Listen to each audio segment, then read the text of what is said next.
Dijiste sí y la tierra estalló de alegría. Dijiste sí y en tu vientre latía divina la salvación. Queridos amigos, bienvenidos al día 10º de este itinerario de consagración a Jesús por María, al corazón inmaculado de María que nos lleva a Jesús. El título de este día es El espíritu del mundo adultera el alma. Dice la Gospa: liberaos de todo lo que os ata únicamente a lo terrenal y permitid a lo divino dar forma a vuestra vida. Hijos míos, apóstoles míos, escuchadme. Dejad la vanidad y el egoísmo. No viváis solo para lo terrenal y lo material. Lo dijo el 18 de marzo de 2016 y el 2 de marzo de ese mismo año.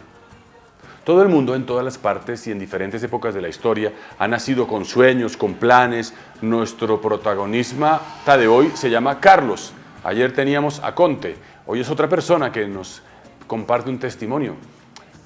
Él ha tocado estos sueños plenamente válidos y reconocidos en el mundo de hoy. Carlos nació en el seno de una familia católica y a la edad de 5 años comenzó a desarrollar afición al hockey, deporte muy famoso en su ciudad natal y practicado por 3 generaciones de su familia. Desde muy pequeño sufría de asma y, sin embargo, a pesar de este quebranto de salud, siempre tuvo en mente ser un jugador destacado. Carlos llegó a jugar en el club más importante de España y de los más punteros de Europa. Siendo adulto joven, la vida de Carlos es lo que muchos anhelaríamos tener. Había alcanzado gran parte de sus sueños, se esforzaba siempre por alcanzar sus metas y se sentía pleno y realizado. Es decir, se podría decir que Carlos tenía el mundo en sus manos. Mientras triunfaba en el deporte y era exitoso, una ambición válida, crecía poco a poco en otros terrenos como las fiestas, las chicas, los amigos y el derroche del dinero. Aunque esto no era escandaloso, su vida empezaba a impregnarse de estas características. Respecto a su fe, Carlos decía: yo era católico, creía en Dios y en la Virgen. Cuando estaba a punto de firmar un contrato potente para disputar los Olímpicos de Pekín, empieza a sentir una voz en su interior que le dice: Carlos, eres libre y puedes hacer lo que quieras, pero así no eres feliz. ¿Qué harías tú en el lugar de Carlos? ¿Lo dejarías todo por una llamada de Dios? ¿Renunciarías al éxito, al estatus, al dinero? ¿O seguirías luchando por los ideales que te habías propuesto desde pequeño? ¿Tienes capacidad para cambiar, para dejar, para transformar, para abandonar? Nuestros anhelos del corazón y nuestros deseos más profundos, como lo veíamos ayer, los podemos llenar o tratar de saciar con los ídolos o con otras cosas. Ayer los veíamos que están en el mundo, pero que de alguna forma no nos hacen felices. Como lo dice la Virgen en su mensaje: liberaos de todo lo que os ata únicamente a lo terrenal. No es que la prosperidad en diferentes campos de nuestra vida sea mala, incluso muchas veces esta prosperidad o éxito puede venir de Dios mismo, pero en muchas ocasiones también a través de esta, como en la historia de Carlos, el espíritu del mundo puede penetrar en nuestra vida. Jesús ora al Padre y en la oración de la última cena le dice: no te pido que los retires del mundo, sino que los guardes del maligno. Ellos no son del mundo, como yo no soy del mundo, dice en el capítulo 17 de San Juan. Ahora, si Dios al crear el mundo lo hizo bueno, ¿por qué Jesús le pide al Padre que nos preserve del mundo al cual nos ha enviado? ¿Qué es la mundanidad, en otras palabras? ¿Qué es esto del espíritu del mundo? Cuando Jesús le pide al Padre que nos preserve del mundo, se refiere al espíritu del mundo que podemos tener en nuestro interior, que no es otra cosa que una propensión o una inclinación a la ambición, a determinadas cosas que están en el ambiente del mundo. Por ejemplo, las honras, la gloria, los primeros puestos, a las dignidades, el poder y la riqueza. Ahora, más que una serie de pecados, pudiéramos decir, el espíritu del mundo es una actitud ante la existencia, un estilo de vida, una mirada. Cuando en la Sagrada Escritura Dios nos habla de los tiempos antes del diluvio, más que señalar una serie de pecados, se refiere a un estilo de vida. Antes de que cayera el diluvio y Noé tuviese que huir en el arca, los habitantes de la tierra comían, bebían, se casaban. El mal estaba allí. No en estas acciones, no es que comer y beber sea malo, ya que las mismas no son algo negativo, sino el espíritu que animaba esas acciones, que no era otro que el espíritu del mundo. Como dice el refrán: comamos y bebamos que mañana moriremos. No tener una mirada más trascendente, quedarse allí.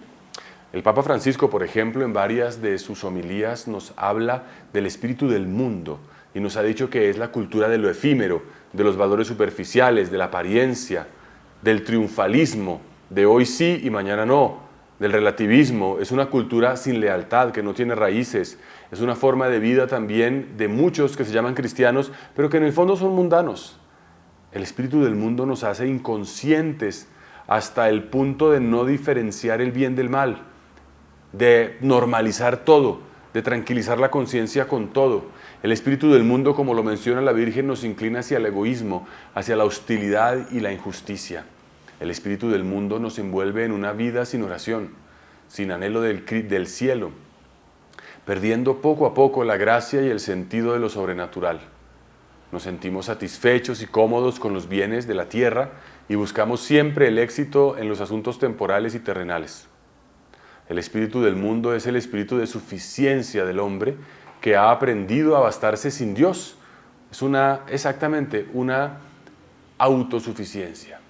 Por eso San Agustín decía, donde está el amor del mundo, no está el amor de Dios, y agregaba, de dos maneras ataca el mundo a los seguidores de Cristo: los halaga para seducirlos o los atemoriza para doblegarlos. Es decir, que intenta Satanás seducirnos, y si no lo logra, el siguiente paso es la persecución, por las buenas o por las malas. En nosotros los cristianos el espíritu del mundo puede penetrar muy sutilmente y anidarse de tal forma que el alma se embota. Es decir, en una sola frase, el amor del mundo nos adultera el alma, perdemos la mirada, perdemos el horizonte, el criterio, el discernimiento se nos desvanece. Debemos estar siempre, por tanto, vigilantes y cuidar siempre nuestro corazón, tener siempre presente que somos eternos aprendices, necesitados de todo momento, en todo momento de conversión. La palabra nos dice en el Apocalipsis, tengo contra ti que has perdido el amor primero. Hermanos, no basta hacer muchas cosas por y para Dios. No es estar en las cosas de Dios, sino estar con Dios. Hay que cuidar el enamoramiento con Jesucristo. Él es nuestra vida y nuestro mayor anhelo. No deberíamos olvidar que la vida cristiana tiene fases para que madure, de oscuridad y de alegría, momentos de consolación y de desolación. La reflexión de hoy nos lleva a preguntarnos, ¿en qué aspectos de mi vida se ha instalado el espíritu del mundo? ¿Qué cosas, aunque sean sutiles y en apariencia sean buenas, no me dejan amar plenamente a Dios? Todo está lícito, pero no todo conviene, dice Pablo. ¿He perdido el amor primero? ¿Mi mirada es como la del mundo o estoy asumiendo postulados del mundo?